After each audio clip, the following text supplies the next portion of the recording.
How's it going? Welcome back to another great video with your host, the Savior. And today it is that time yet again to soil ourselves, to, just push out a perfect little log between our pants, let's be honest, because this game is absolutely terrifying. Stop it. Get some help. I'm sorry if that's a little bit graphic, but honestly, when I went to go and see the new Alien movie, I was actually surprised at how good it was because, let's be honest, the Alien movies with Prometheus and all that stuff, they kind of went off a little bit on a kind of wacky side quest, I guess you could say, but that movie was absolutely terrifying, okay? I was literally felt like I had PTSD coming out of that movie, and you're gonna experience a similar thing playing this game. So today I'm going to be talking about Alien Rogue Incursion, and I'm going to be giving you my Alien Rogue Incursion review based on all of the hands-on stuff and the early access with the VR game itself, okay? Now, this game is not like Alien Isolation. That's the first thing that you actually need to know about this game. It's nothing like Alien Isolation. It's much more of a hybrid between that game and something like, Space Marines, okay? If you remember that game, it didn't do so well, but it is still that type of game, okay? It's a blend of action and horror, and there is a lot of combat in this game. In fact, you can play stealthily if you want, but it's much more fun if you go in, fully Space Marines, and it's just a lot of fun that way. So I do hope you enjoy this Alien Rogue Incursion review. It seems recently that VR gaming has just suddenly had a massive boom in this late 2024. I don't know why, to be honest. We got Metro, we got the new Batman game, we got Behemoth, which was a little bit buggy, but still I stand by my early review. That is not a bad game. It obviously just needed extra work compared to the early build that I saw, which is a shame, but I think they are patching it out. But the point is, we have had some good VR games recently. Some people were disappointed with Metro, that's fair enough, because it was very linear. It was the same type of game that they made before, like Arizona, but with a Metro facelift, and yeah, I wasn't that happy about it, but still, you can't deny that the quality wasn't there. And VR gaming recently is trying to head towards that direction with quality gaming, okay? VR gaming has definitely improved, that's for sure. We aren't just getting little tech demos anymore. We are trying to actually get proper games and big IPs into VR, and I think that's a push to try and get more people into VR gaming. Personally, I still don't think it's quite there. It is a lot of fun, but you can't deny that it's a little bit finicky at the moment, and it doesn't truly have the full experience that big AA games or AAA games can offer you. So let's break this down and what actually this game is, because a lot of people are looking at this thinking it's just an alien horde shooter.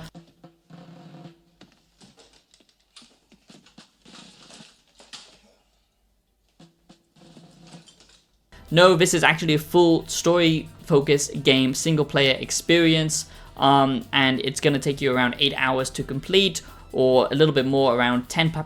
Maybe you can get 10 hours plus if you do a lot of exploration like I like to do, and a lot of just digging through all of the stuff. So let's get into all of that. I'm going to give you some positives and some negatives in this Alien Rogue Incursion review, and bear in mind that this is an early access review based on the hands-on stuff that I've seen of this game. I always like to preface my early reviews with that. If you want a more in-depth analytical review series, check out my yearly reviews where I look back at older games, bring them up to date, give them a philosophical analysis. And if you love any type of gaming, and if you love gaming reviews, deep video essays on video games, yearly reviews, early reviews, and philosophical videos, you're in the right place because I blend them all together on this channel. Subscribe if you're new to become a wise one. You don't want to miss out on this fantastic community. I hope that we could reach 12K before the end of this year, but I don't think that's going to happen. But still, I would appreciate it if you did join the community. If you're passionate about gaming like I am,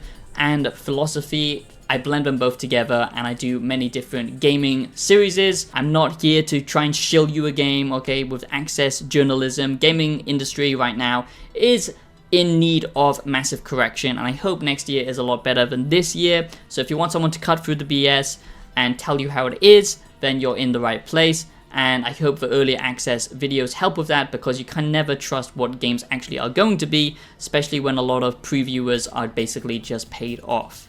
So let's just get into all of this. Alien Rogue Incursion review. Let's dive into it, find out if it's actually worth your time, if you do have a VR headset, and perhaps if you're a huge Alien fan and you just want to be in the universe, maybe this is your chance, but is it actually worth getting a VR headset for this experience? Well, let's find out. Alien Rogue Incursion is quite an interesting experience because it does capture the feeling of the Alien franchise very well. That's the first positive, is just the atmosphere, the graphics, and the sound design, okay? All of which is, top-notch stuff, and it definitely fits the universe of Aliens. Not the high sci-fi stuff that come with the later movies, but the old movies, the ones that we care about. It's got that aesthetic perfectly down, where it's very analog, it's very tactile, very retro, and I really do love that. Also, they've done a great job with the lighting in this game, and that's very important in VR because a lot of games don't care about that in VR, but especially with this, when you need to set that ambience, that atmosphere, that's very important in gaming. A lot of people overlook it. You definitely feel like you are walking through an alien ship. You definitely do feel like you are in the alien universe, and the sound design of the pulse rifle and all that stuff is just so good. And yes, it is terrifying, having your little sensor out and hearing the slow approach of your demise. Yes, I mean, what great times. Who doesn't want to experience alien PTSD? Because that's what we like to do for fun. Because, modern humans. In all seriousness, it is a great time. So that's the first positive, is it's just crafted well from what I've seen so far. Obviously, it's not proper AAA games or AA games, but still it does do a good job.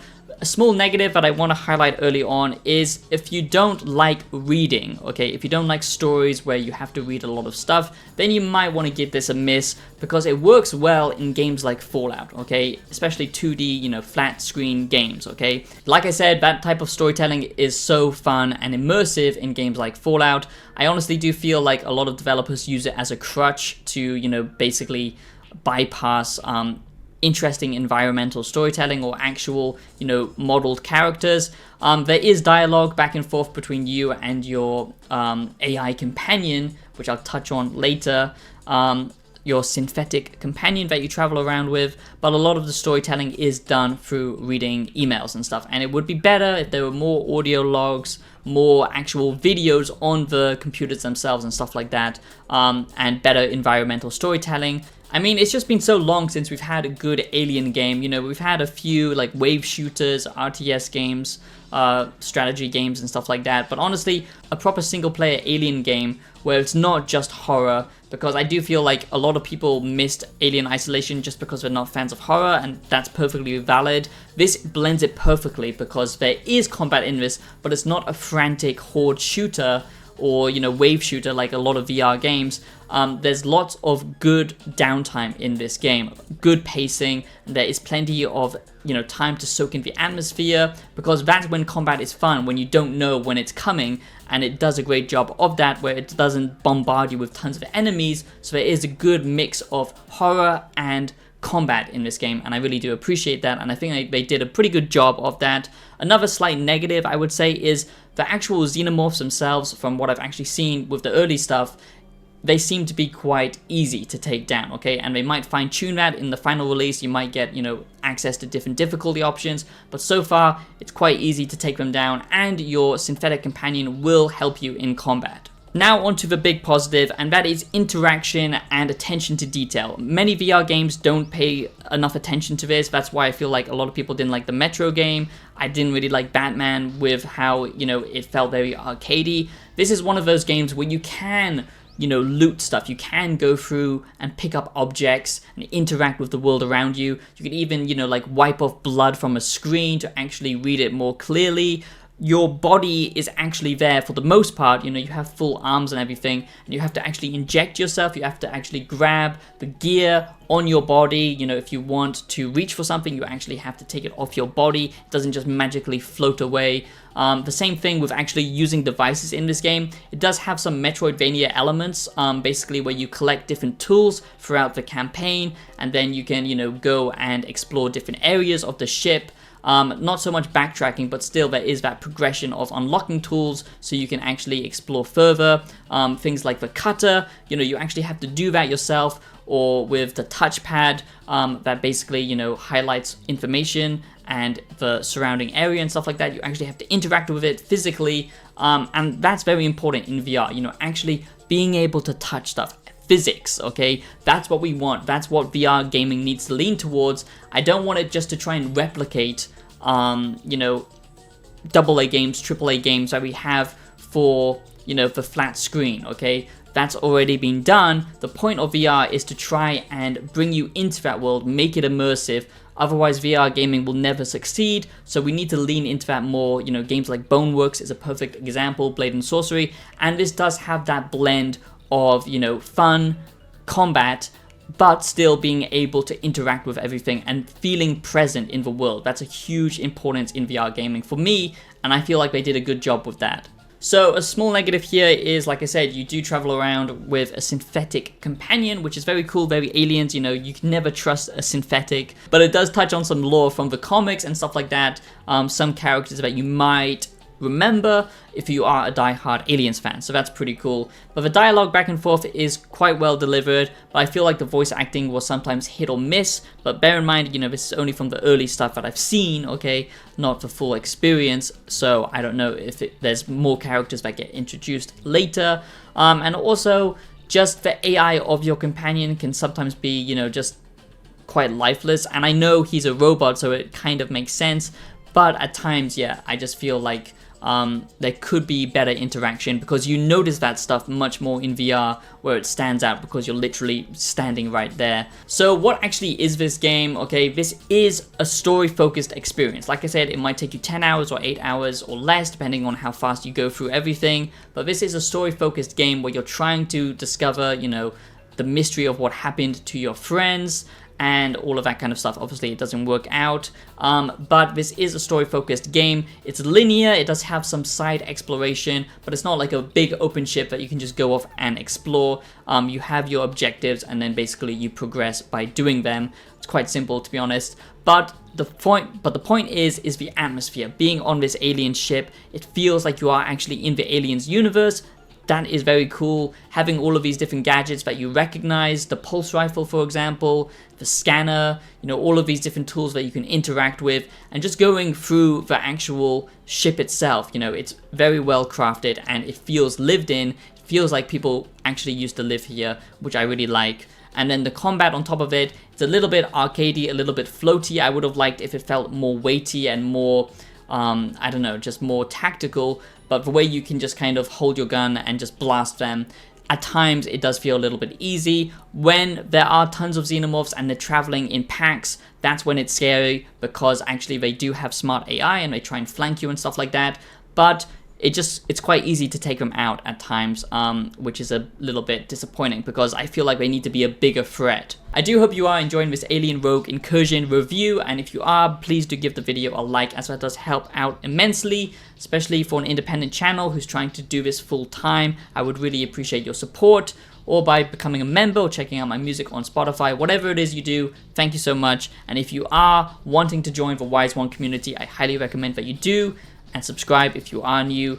But honestly, to sum it up, I do think that this game is actually worth getting, especially if you are an Aliens fan, okay? It might be a little bit rough around the edges in some areas, like acting and voice acting and stuff like that, and the way the story is actually told to you can feel a little bit played out at times, but the core gameplay of actually just being in this ship, having these objectives, which are quite varied, they're not all, just like go there, fetch this. Some of them do kind of boil down to that kind of, you have to find, how to turn the power on and get through this door and stuff like that. But still, being in the Alien universe, having these weapons, the nice balance of, these kind of choreographed moments of horror and then mixed in with action. We just haven't had a good Aliens game in a long time, and especially in VR, it just makes it come to life, which is very terrifying, honestly. So if you want to add mental illness onto your Christmas list, onto your New Year's resolution of, oh, I want Alien PTSD, then this might be the game for you, because God knows we don't get enough terror in our daily lives. But honestly, I think this is a good time, especially for Alien fans. Is it worth getting a VR headset for? That's what I always like to, ask, because there's so many games that promise a big IP, Half-Life Alyx or Metro, but then do they actually live up to the potential? Not quite, because VR gaming still is not there yet. And yeah, I always like to end videos by saying I really do think VR gaming does have potential. That's where creativity can be found, because VR is still in its infancy. It still hasn't been corrupted by the bubble of the modern day gaming industry, where they're, trying to destroy games, let's be honest, with a lot of AAA gaming companies these days, going towards what's popular within that industry, access journalism, monetization strategies that are against the gamer, and forcing ideologies into games that don't belong there. VR is still its own creative space, and we need to push immersion further.